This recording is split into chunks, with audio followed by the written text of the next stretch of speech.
আসসালামু আলাইকুম। সারা দেশে কি হচ্ছে না হচ্ছে আপনারা সবাই ফেসবুকের থ্রুতে জানেন। এখন আর ব্যাপারগুলোকে ওইভাবে গুজব বলে উড়িয়ে দেওয়া যাচ্ছে না, নিউজ সবার কাছে পৌঁছায়। আমি শুধু এইটুকু বলতে চাই যে যেটা হচ্ছে চরম মাত্রায় একটা অন্যায় হচ্ছে। আর এখানে আমি আমাদের অতি উৎসাহী ভাইদের জন্য একটু মেসেজ দিয়ে রাখতে চাই যে জীবনে এরকম কিছু করবেন না যাতে শেষ জীবনে গিয়ে খুব পচাইতে হয়। মানে এরকম ভাবার কোনো সুযোগ নাই যে আপনি ইচ্ছা মতো যে কোনো কাজ করে বেড়াবেন আর এটার শাস্তি আপনি ভোগ করবেন না। মাথায় রাখবেন, লাইফ এক সময় শেষ হয়ে আসবে, আর ওই সময় একেবারে শেষ জীবনে গিয়ে কি পরিমাণ আফসোস যে আপনাকে করতে হবে এই অতি উৎসাহী ভাইদের। এই অতি উৎসাহী কিছু পুলিশ ভাইকে দেখলাম যাচ্ছে তাই মনে হয় যে তারা রেসলিং করতেছে। ঠিক আছে ভাই, আপনি হয়তো প্রমোশনের জন্য দৌড়াইতেছেন, প্রমোশনের জন্য গুলি টুলি যা খুশি চালাইতেছেন। মাথায় রাখবেন, আপনি আজকে একজনের ছেলেকে গুলি করছেন, কালকে যদি আপনার ছেলে গুলিতে মারা যায়, অন্য কারো গুলিতে মারা যায়, তখন বুঝবেন যে ছেলে হারানোর ব্যথাটা কি। তখন আপনার অবজারভেশন হবে, তখন আপনার আফসোস হবে, তখন আপনার মাথায় আসবে যে আসলে আমি কাজটা ভুল করি নাই, আমার এত অতি উৎসাহী হওয়ার দরকার ছিল না, আজকে আমার প্রমোশন দরকার ছিল না, আজকে আমার ছেলের লাশ আমার কাঁধে করে নিয়ে যাইতে হইতেছে।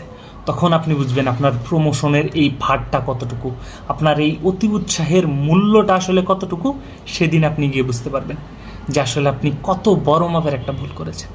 আর যেসব ভাইয়েরা বিভিন্ন প্রকার পদ পদবি সহ যে পক্ষেরই হও তুমি অতি উৎসাহে লাফাইতেছ, একটু তোমাদের বলে রাখি, এটার ফলাফল খুব একটা সুখকর হবে না। তোমার শেষ জীবনে গিয়ে তোমার তখন গিয়ে আফসোস হবে যে আমি যদি এই ভুলগুলো না করতাম তাহলে হয়তো আমার জীবন আজকে আরও ভালো থাকতো।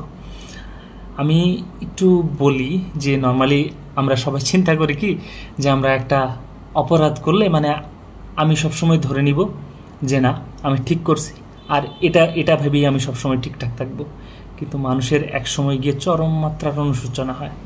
যখন মানুষ ভুল করে তখন আসলে তার রক্ত গরম থাকে, কিচ্ছু বুঝতে পারে না, চারপাশের ফ্লোতে অনেক কিছুই করে ফেলে।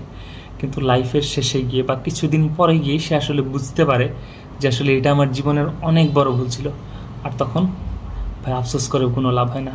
আর একটা ব্যাপার একটু বলি যে আসলে মারা তো সবাইকেই যাইতে হবে 2 দিন আগে আর পরে। তো মারা যাওয়ার পরে ভাই আপনার হিসাবটা আপনাকেই দিতে হবে। আপনি যে বড় ভাইয়ের অনুগত, যার কথায় লাফান, যে বড় ভাই আপনাকে শেল্টার দেয়, সে কিন্তু ভাই আপনার হিসাব দিবে না।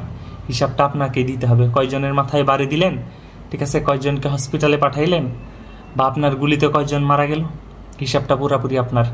আপনার সিনিয়র যে আপনাকে প্রমোশনের জন্য উৎসাহ দিতেছে যে ভাই এই করেন ওই করেন, সেই সিনিয়র কিন্তু হিসাব দিবে না, হিসাব আপনাকেই দিতে হবে।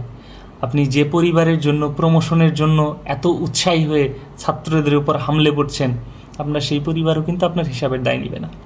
আপনার হিসাব দিন শেষে মারা যাওয়ার পরে আপনাকেই দিতে হবে। এবং মনে রাখবেন যে মানসিক যে যন্ত্রণা, শেষ বয়সে যে মানসিক যন্ত্রণা বা একটা অপরাধের কিছুদিন পরে যে অনুশোচনাটা হয়, সেটা খুব মারাত্মক। আর যে কথা বলছিলাম সেটা হইতেছে যে হক কিন্তু 2 ধরনের, একটা আল্লাহর হক আর একটা বান্দার হক। আপনি আল্লাহর হক নষ্ট করলেন, আল্লাহ চাইলে আপনাকে ক্ষমা করতেও পারেন, নাও করতে পারেন, এটা আল্লাহ ভালো জানেন। কিন্তু বান্দার হক নষ্ট করলেন বান্দার উপর জুলুম করলেন, ওই বান্দা যদি আপনাকে ক্ষমা না করে, আল্লাহ আপনাকে ক্ষমা করবেন না। ব্যাপারটা একটু মাথায় রাখবেন, একটু মাথায় রেখে চলাফেরা করবেন। আর মনে রাখবেন, আমাদের 2 কাঁধে 2 ফেরেশতা আছে না, তারা কিন্তু খুবই বিপজ্জনক। মানুষ সামান্য একটা কথা বলে, একেবারে সূক্ষ্ম যে কথা, সেগুলোও তারা খুব সূক্ষ্মভাবে রেকর্ড করে রাখে। তো এখন এই রেকর্ড, মানুষের কথা যারা রেকর্ড করতে পারে, আপনার এই যে বিভিন্ন দুষ্কৃতিকর্ম বা আপনি যা করছেন, ভালো করেন আর খারাপ করেন, আমি আপনাকে ওইভাবে বলছি না, আপনি যেটাই করেন এটার রেকর্ড রাখবেন না, এটা তো হইতে পারে না। একটা কথাই বলবো যে নিজের জায়গা থেকে একটু ফেয়ার হওয়ার চেষ্টা করেন, একটু ভাবেন আপনি কি করতেছেন, কাদের সাথে করতেছেন, আপনার ভাইদের সাথে কি করতেছেন, এই ব্যাপারটা একটু মাথায় রাখেন। আশা করি আপনাদের বোধোদয় হবে। আসসালামু আলাইকুম, ভালো থাকবেন সবাই, নিরাপদে থাকবেন।